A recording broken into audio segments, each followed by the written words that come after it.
नमस्कार दोस्तों, आज के इस वीडियो में हम आसाम के कचार डिस्ट्रिक्ट के हेडक्वार्टर सिलचर के बारे में बात करने जा रहे हैं। सिलचर जिसे आसाम का ट्रेड एंड कॉमर्स हब कहा जाता है और साथ ही साथ में हमारे नॉर्थ ईस्ट के स्टेट मिजोरम और मणिपुर का गेटवे भी सिलचर को कहा जाता है। इसी के साथ में सिलचर को the island of peace and the city of love भी कहा जाता है। तो ऐसी सिटी के बारे में हम सभी को जानना चाहिए। तो आज की इस वीडियो में हम डिटेल में कचार डिस्ट्रिक्ट के हेडक्वार्टर सिलचर के बारे में बात करेंगे। इस सिटी के बारे में हम डिटेल में जानेंगे। इससे जुड़े दोस्तों कई सारे ऐसे फैक्ट्स भी हैं जिसके बारे में हो सकता है कि आप सभी को पता ना हो। इसी के साथ में हम यहाँ की हिस्ट्री को भी देखेंगे, डेमोग्राफी को भी जानेंगे और साथ ही साथ में पूरे कचार डिस्ट्रिक्ट में कई सारी ऐसी जगहें भी हैं जिसके बारे में आप सभी को जानना चाहिए। और अगर आप कभी यहाँ विजिट करते हो तो इन जगहों में आपको विजिट भी करना चाहिए। तो चलिए देर नहीं करते हैं और बिना किसी देरी के इस वीडियो को हम शुरू करते हैं। तो दोस्तों सिलचर बराक वैली में लोकेटेड है जो कि आसाम के कचार डिस्ट्रिक्ट का हेडक्वार्टर है। सिलचर को आसाम का ट्रेड एंड कॉमर्स हब भी कहा जाता है। इसी के साथ में हमारे नॉर्थ ईस्टर्न स्टेट्स जैसे कि मणिपुर और मिजोरम के गेटवे के तौर पर काम करता है सिलचर। ये सिटी गुवाहाटी से तकरीबन 343 किलोमीटर की दूरी में स्थित है और इस सिटी को 1832 में फाउंड किया गया था कैप्टन थॉमस फिशर द्वारा, जब उन्होंने अपने हेडक्वार्टर को कचार से चानीगंज में शिफ्ट किया था जो कि सिलचर में है। सिलचर को आइलैंड ऑफ पीस भी कहा जाता है और इस सिटी को ये टाइटल उस समय की भारत की प्रधानमंत्री इंदिरा गांधी जी ने दिया था। सिलचर आसाम का एक बहुत ही इंपॉर्टेंट हिस्सा है और ये सिटी अपने रिच कल्चर और हेरिटेज के लिए जानी जाती है और ऐसे में इस सिटी के बारे में हमें ज़रूर जानना चाहिए।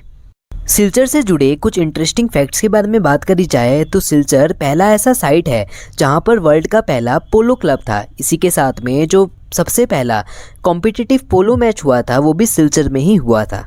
1985 में एयर इंडिया की फ़्लाइट जो कि कोलकाता से सिलचर जा रही थी वो वर्ल्ड की पहली ऐसी फ़्लाइट थी जिसमें सभी क्रू मेंबर्स वुमेन थे।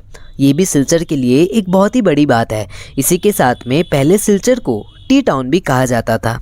दोस्तों ये जो वर्ड है सिलचर ये दो बंगाली वर्ड से आता है। पहला है शिल जिसका मतलब होता है रॉक और दूसरा है चर जिसका मतलब होता है आइलैंड। कुल मिलाकर इसे सिलचर कहा जाता है जिसे ब्रिटिशर्स के द्वारा एडॉप्ट किया गया था और उनके द्वारा ही इसे पॉपुलराइज भी किया गया था।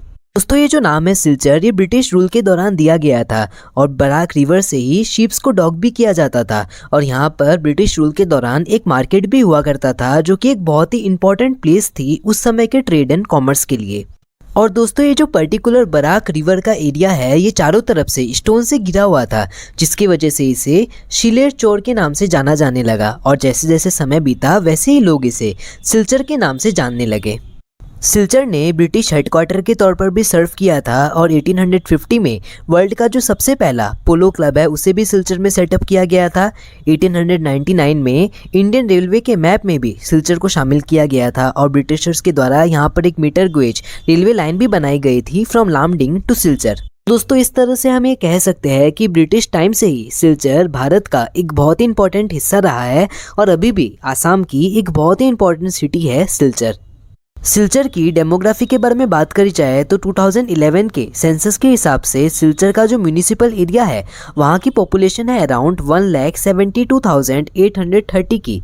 यहाँ के सेक्स रेशियो के बारे में बात करी जाए तो वो है अराउंड 989 फीमेल्स पर 1000 ऑफ मेल्स जो कि हमारे नेशनल रेशियो से काफ़ी ज़्यादा ऊपर है जो कि है 940 फीमेल्स पर 1000 of males. Silchar municipal area की एवरेज लिटरेसी रेट है अराउंड 82% की जो कि हमारे नेशनल एवरेज से हाई है जो कि है 74% की। यहाँ की मेल लिटरेसी है 84% की और फीमेल लिटरेसी है अराउंड 80% की। तो दोस्तों सिलचर के बारे में जानने के बाद और साथ ही साथ में इसकी हिस्ट्री, डेमोग्राफी और इसके रिच कल्चर और हेरिटेज के बारे में बात करने के बाद अब हम ये बात करेंगे कि यहाँ पर कौन कौन सी ऐसी जगहें हैं जिसके बारे में हमें जानना चाहिए। तो दोस्तों पूरे कचार डिस्ट्रिक्ट में कई सारी ऐसी जगहें हैं जिसके बारे में अब हम बात करेंगे। पहला आता है खासपुर। खासपुर सिलचर से तकरीबन 20 किलोमीटर की दूरी में स्थित है और यहाँ पर हमें डिमा हासा किंगडम के रूइंस देखने को मिलेंगे। तो इस तरह से हम ये कह सकते हैं कि हिस्टोरिकल पॉइंट ऑफ व्यू से ये जगह एक बहुत ही इंपॉर्टेंट जगह है। दूसरा आता है डोलू लेक जो कि एक बहुत ही सुंदर लेक है और ये सिलचर में ही स्थित है और यहाँ पर हम अपना पीसफुल टाइम स्पेंड कर सकते हैं। फिर आता है मनीहरान टनल। ये टनल सिलचर से कुछ ही किलोमीटर की दूरी में स्थित है और ये एक बहुत ही इंपॉर्टेंट टूरिस्ट अट्रैक्शन भी है। हिंदूज के मुताबिक इस टनल को लॉर्ड कृष्णा के टाइम में बनाया गया था और उस समय ये टनल उनके द्वारा इस्तेमाल किया जाता था। फिर आता है बदरपुर फोर्ट, जो कि बराक वैली के बैंक में ही सिचुएटेड है और हिस्टोरिकल पॉइंट ऑफ व्यू से ये जगह बराक वैली की एक बहुत ही इंपॉर्टेंट प्लेस है। फिर आता है भुवनेश्वर टेम्पल। ये टेम्पल सिलचर से तकरीबन 50 किलोमीटर की दूरी में स्थित है और ये भुवन हिल में लोकेटेड है। फिर आता है गांधी बाग पार्क। ये पार्क मेन सिटी में ही लोकेटेड है, जिसके नाम को महात्मा गांधी के नाम पर रखा गया है। इस पार्क में शहीद मीनार है, जहां पर हमारे 11 मार्टियर्स की मेमोरियल है, जो कि 1962 को शहीद हुए थे, जब वो हमारी आसाम गवर्नमेंट के अगेंस्ट फाइट कर रहे थे, प्रोटेस्ट कर रहे थे बंगाली लैंग्वेज को प्रोटेक्ट करने के लिए।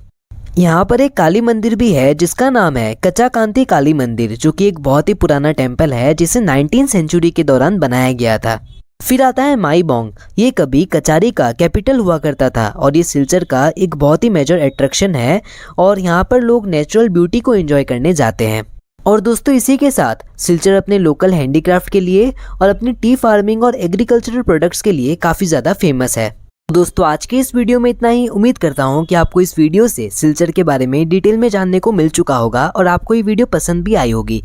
अगर अभी तक आपने इस वीडियो को लाइक नहीं किया तो लाइक कर दीजिएगा और मेरे चैनल को सब्सक्राइब नहीं किया तो प्लीज़ सब्सक्राइब भी कर दीजिएगा। तो मिलते हैं आपसे ऐसे ही किसी इंटरेस्टिंग वीडियो में इंटरेस्टिंग टॉपिक के साथ। तब तक के लिए बाय बाय।